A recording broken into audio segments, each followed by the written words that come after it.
Hey everybody, welcome to Brookside Banter. My name's Greg, I'm the lead pastor here at Brookside Baptist Church. Brookside Banter is all about carrying on the conversation of our teaching ministry here at Brookside.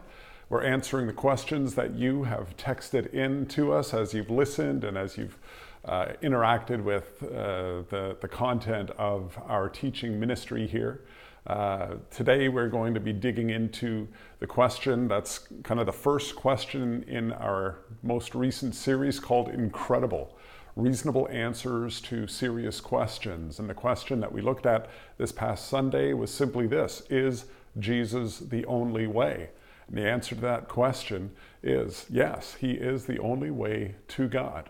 And a couple of questions that rose out of that we want to answer at this point. First one is this, I got them jotted down here. First one is this: is it fair to somebody who is grown up in a different culture, there's a much steeper kind of hill to climb for them to come to faith in Jesus, it seems. Is that fair for them? And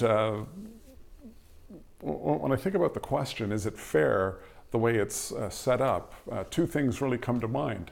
First of all is that it's not really a question of fairness. There's so many things we can ask, is it fair that, they've grown up in one culture, they grew up in another one, these people have lots of money, these people have no money, these people they live in a safe environment, these people live in an environment with lots of conflict. What's the fairness of these things?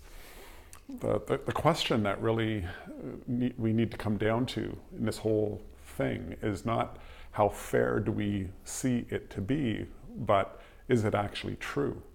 Is it actually true that Jesus is the only way? If it is true, then the questions of fairness in some ways don't matter.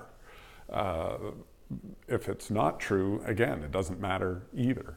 And one of the things that's kind of interesting is that often people will say, somebody born in a Western culture, it's so much easier for them to come to faith. And having grown up in that culture myself and knowing many people who have, a lot of people who grew up in a Western culture would actually argue it's not any easier to come to faith in Jesus in this culture.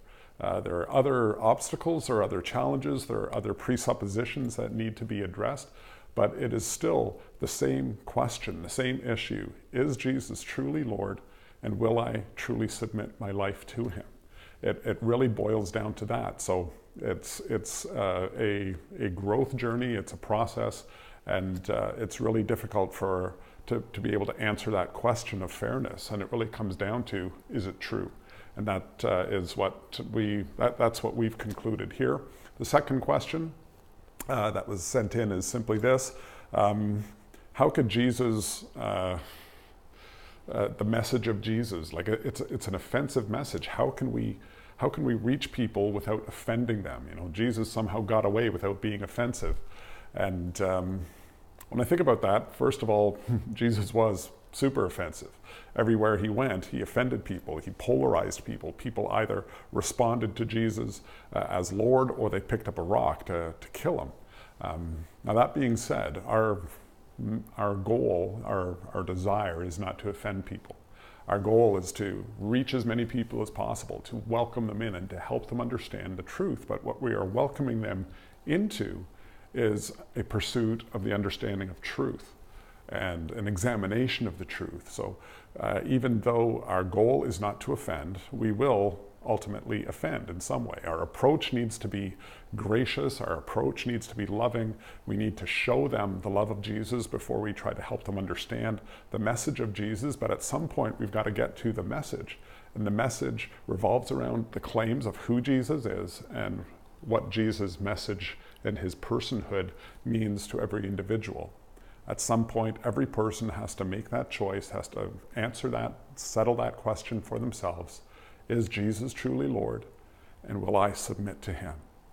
Some people will accept, other people will refuse, and opposition or conflict will come as a result. They will be offended. We can't really avoid that, but we do our best not to offend in our approach. And the final question is simply this: why does Jesus have to be the only way? You know, if he's God, if he's all powerful, couldn't he have come up with a whole bunch of different ways for people to come to faith? Wouldn't that bring more people in? Like, is he trying to exclude people? What's going on? And when it comes to the question of all those what ifs, why didn't God do it this way? Couldn't he have done that? All these kinds of things. You'd have to really be God to answer those questions. Unless he gave us concrete reasoning, concrete answers to them, we're really just speculating, and it's hard to know. What we do know is why there is this one way through Jesus. The Bible tells us that God loved the world. God loved us so much that he sent his son, Jesus, so that we would not have to pay the price for our own sin, but we could be rescued by faith through Jesus Christ. So the Bible doesn't answer that question, why there aren't other ways. It does answer the question, is there a way? There's one way, it's through Jesus Christ. And it's my prayer that each and every person that's listening to this video will have already or will very soon, even right now, accept Jesus Christ as your Lord and Savior. Put your faith in him, your hope in him. It's the most important thing you could ever do. Well, God bless you. I hope you have a great day. Hope you'll tune in next week as we carry on with Brookside Banter.